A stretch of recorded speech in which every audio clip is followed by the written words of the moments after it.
Like humans, animals have their own shelters that they consider home. In addition, many animals are no less concerned with the arrangement of their homes than humans, creating architectural masterpieces, extra strong structures, or even small cities. And of course, not every guest in their home will be welcome, unless it's about spiders. In this episode, you'll learn what will happen if you touch a spider nest and also see the most interesting animal houses. Let's go!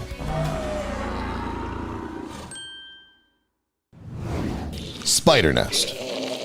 Spiders are the creatures that it's better not to disturb. Otherwise, they scatter in different directions, and it looks frightening. To put it mildly, what unites the nest of spiders is the material from which they're built. There are cases when the arthropods hide in some materials, but most often they weave a house of their own cobweb. And here, everything can vary greatly, including the size of the appearance of spider houses. They can be round, made in the form of a maze, ribbon, in the form of tubes, or even in the form of a triangle. It all depends on the spider and its needs.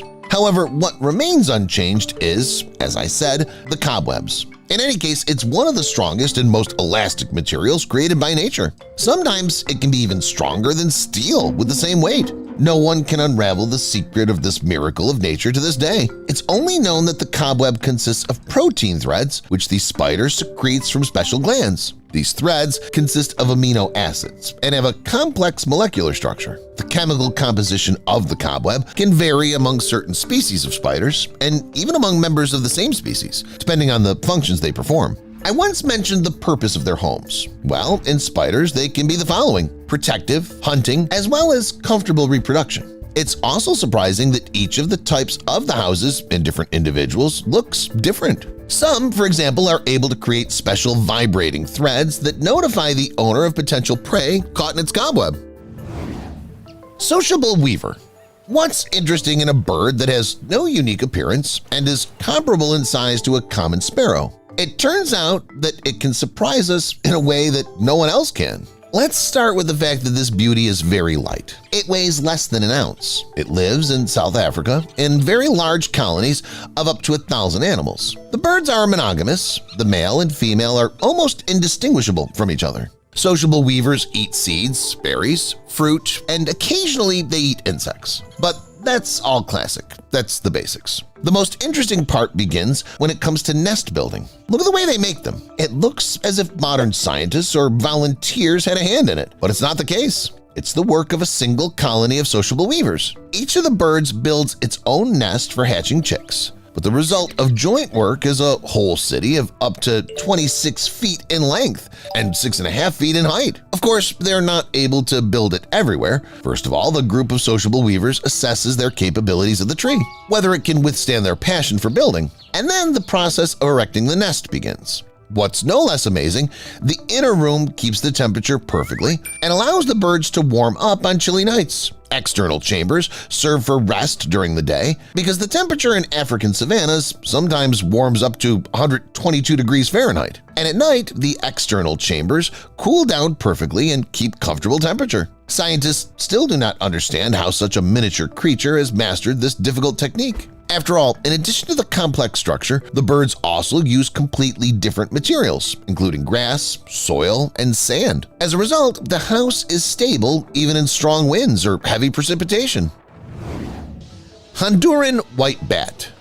Bats. They're so nasty, big, and dangerous. Only someone who's completely unfamiliar with these creatures would say such a thing. In fact, bats never actually attack people, especially Honduran white bats. Are these little creatures even capable of doing anything bad? Look into their pure and naive eyes. It seems to me that you can tie a bow to their body and give it to children instead of kittens or rabbits. Okay, I was kidding about the gift, of course. After all, these creatures are very hard to find because they live in the wilds of Central and South America. Somewhere out there, far, far away in impenetrable jungles among huge forests, there can be these tiny creatures which unwittingly merge with the evergreen forests. Yes, you heard it right. These bats don't care about life in wet caves that their larger relatives enjoy. Honduran white bats want a lush leaf to nibble on along the central rib. The leaf blades curve downward, and a kind of tent is created. But it's without a floor. The bats cling to the inverted house with the help of suckers on their limbs and can live there in groups of several individuals. It turns out to be a kind of eternal tent and eternal summer, where only scary stories or guitar songs are missing for complete idle. The most attentive of you will definitely have a logical question.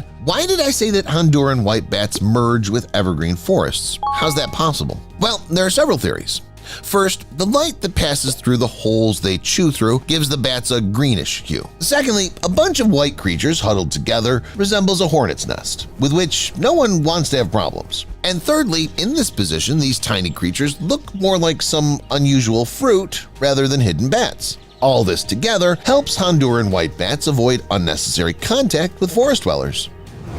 And now let's talk about the red ovenbird, a representative of one of the largest groups of birds in South America, about the life of which little is known, despite this fact. However, we're interested only in its nest, so I suggest that we go straight to it. Thankfully, people know about the construction of the nest by the red ovenbird. They know that the bird is a real master of its craft, able to build an incredibly strong and reliable nest of clay. Moreover, it not only does not collapse because of the wind, but even if a person wants to stir it up, it'll be extremely problematic to do so. After all, the house of the ovenbird weighs no less than 11 pounds, and sometimes pairs of builders build a joint house and do something even more impressive. It's unclear how, but with evolution, these smart birds have learned to add their houses to absolutely any terrain, to some tree, to the back of the window of the nearest house of people, and even to a bush, which is fragile at the first glance. And the construction is not only reliable, but also very comfortable. Inside, it's always warm and quite humid. However, even such beauties have their shortcomings. For example, there are bugs in their houses. The birds can't resist them, so sometimes they're forced to leave the house or put their chicks into another, better house of their neighbors. Bowerbird.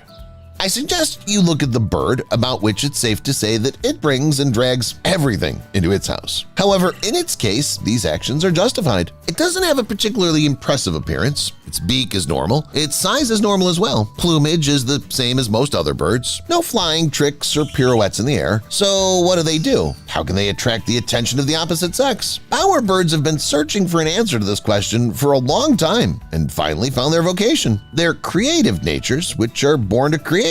Their house can be considered a real work of art because it takes a lot of time to arrange it. The bird drags different, unusual branches, decorates the dwelling with berry juice, all kinds of fruit or flowers. It also adds insects to the interior. In general, it does everything that it desires. And when its life's work is done, it invites a bird of the opposite sex to its home and instantly has its attention and interest in it.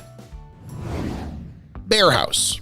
We all know what a bear's house looks like. It's been shown in cartoons and written about in fairy tales, hasn't it? A 3-room hut with big spoons and equally big plates. Or have I got that wrong? Okay, joking aside, the bear's den is actually no less interesting than described in fairy tales. In order to choose the most comfortable place for hibernation, bears spend a lot of time looking for a suitable hole. If such a hole cannot be found, they start digging the ground on their own. It's not for nothing that nature awarded these big creatures with such sharp and large claws, right? Then, as soon as the hole is ready for arrangement, the bear starts working on the floor. It'll lay moss on it and add some dry branches that have fallen to the ground. At this point, the bear evaluates the place and decides how much bedding is needed. If it builds a dwelling on the swamp, it means that it's necessary to collect building materials a little longer to keep the interior dry. And when it's winter, the bear will make repairs and add a small hole to its pit to act as ventilation.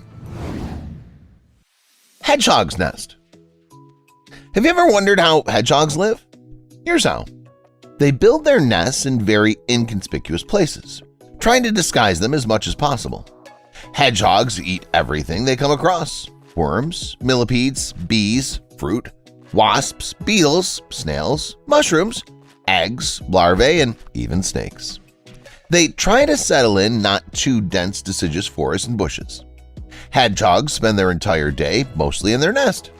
They build nests in bushes, holes, caves, abandoned burrows of rodents, or in tree roots.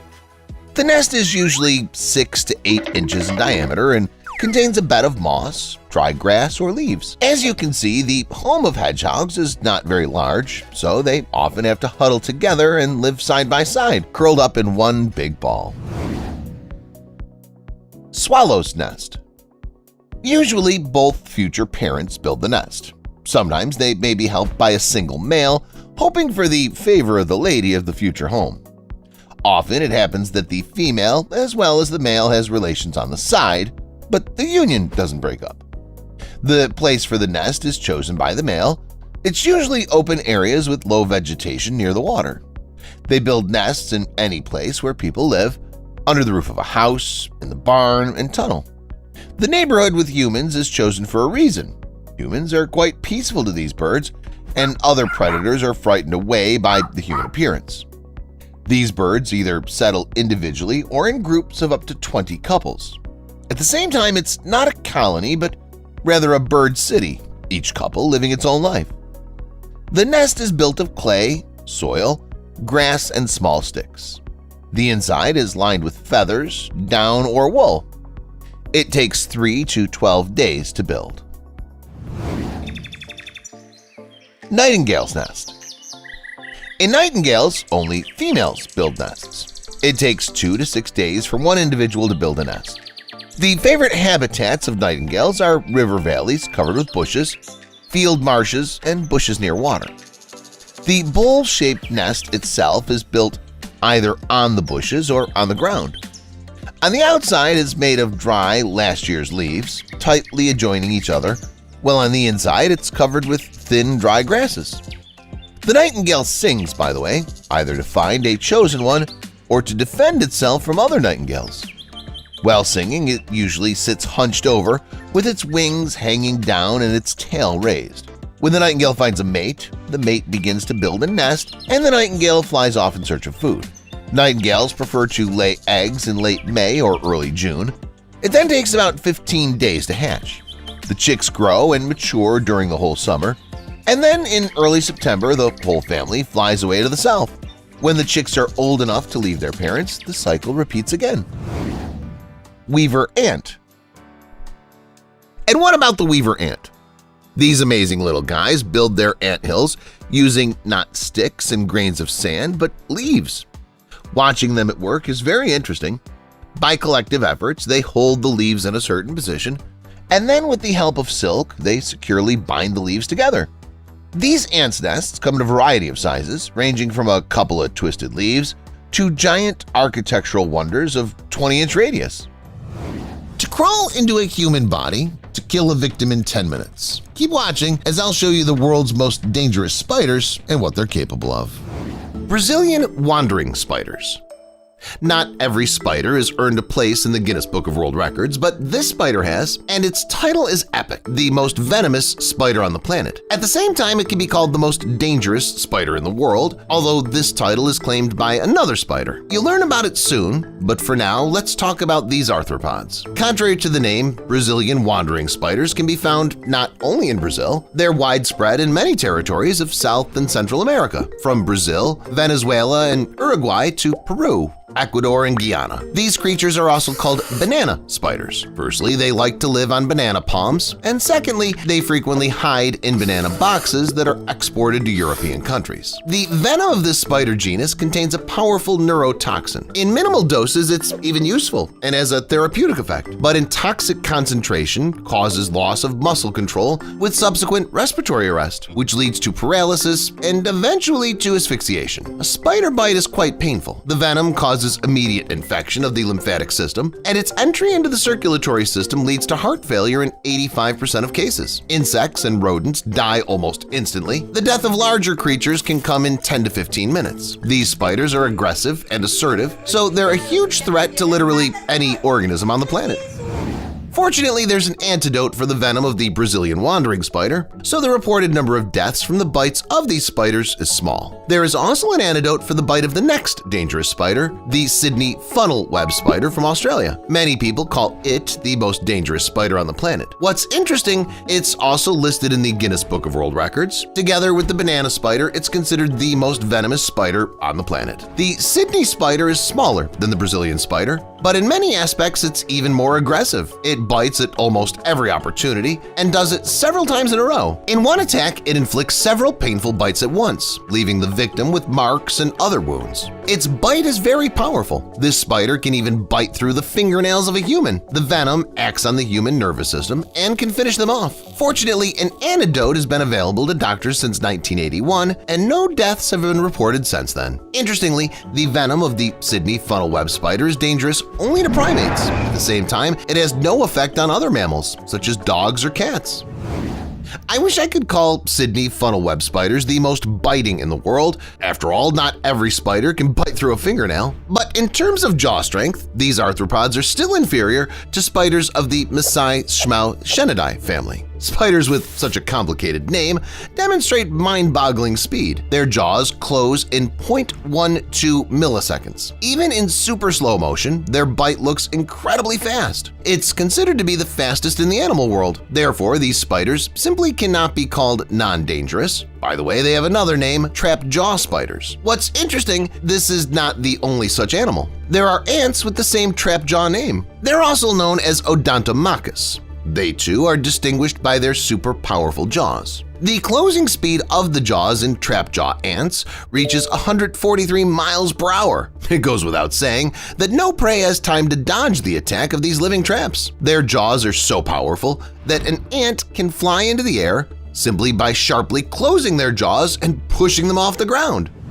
But let's get back to spiders. Next up is a no less dangerous arthropod, the six-eyed sand spider. But actually, no less dangerous is an understatement. The fact is that with some reservations, this spider can be safely called the most lethal on the entire planet. It has a 100% lethality rate. All people who have been bitten by the spider have died. But not everything is so scary, because only 2 cases of an attack by a six-eyed sand spider on a person have been recorded. Still, it's truly dangerous. These creatures possess venom that produces a pronounced necrotic effect. It spreads instantly through the body and affects tissues. The bite can cause extensive necrosis of the affected areas. In addition, the venom can destroy red blood cells, causing oxygen deprivation. What's even creepier is that there's no antidote to the venom of these monsters. But it's not all that bad. Six-eyed sand spiders are not aggressive, they're fearful, shy, and try to avoid humans. So getting a fatal bite is not so easy. But just in case, these arthropods live in America, Africa, and South Asia. Keep this in mind.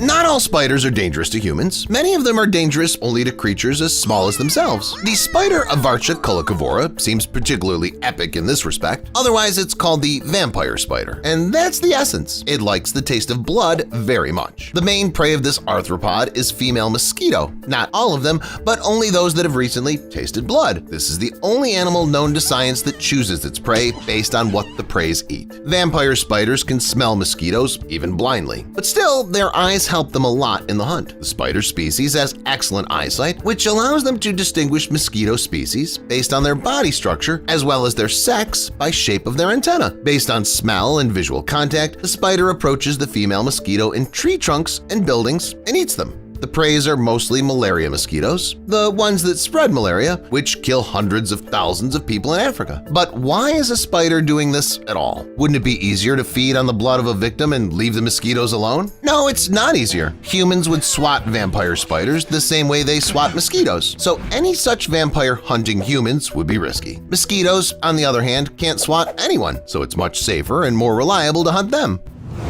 Let's return to spiders, which are dangerous to humans. Spiders are dangerous not only with their powerful venom, painful bites, and other things. After all, they can also penetrate the human body. This has happened more than once. For example, in 2014, the victim was Dylan Thomas. The guy came from Indonesia with an unusual scar. From the outside, it might look like a scar from surgery, but in fact, the bright red line is the marks of a tropical spider. At first, the scar wasn't that big and looked more like an ordinary bite, but after a couple of days, the red marks crept up. When Dylan returned home, he went to his doctor, who told him that the arthropod had entered his body through the scar from an appendectomy. But that's not the only case. For example, a couple of years ago, an elderly Chinese woman went to the hospital complaining of itching and sharp pain in her ear. The pensioner said there was ringing in her ears. As you've already guessed, there was a spider in the woman's ear. Not only it lived there, but also weaved a whole web inside. The doctor paralyzed the arthropod with eardrops and removed it with tweezers. Something similar had happened the year before. In 2019, a woman went to the doctor with complaints of pain in her ear. As it turned out, a small spider had settled in the external ear canal. They managed to get it out too. In fact, such cases are not at all uncommon. Spiders in the ears are a fairly common phenomenon. So if you have a sudden pain in your ear, you'll now know what cause may be.